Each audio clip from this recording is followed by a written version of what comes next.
How to unadd someone on Snapchat.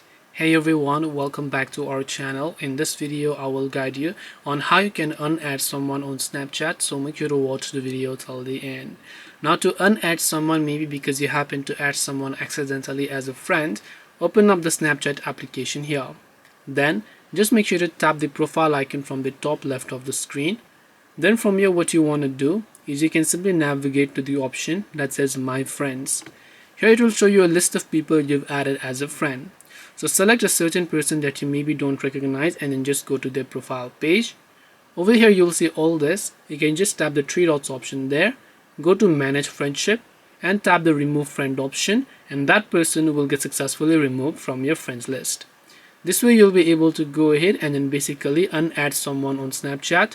Hope this video was very helpful. If you have got any questions, feel free to leave them down. Thank you for watching and see you soon in the next video.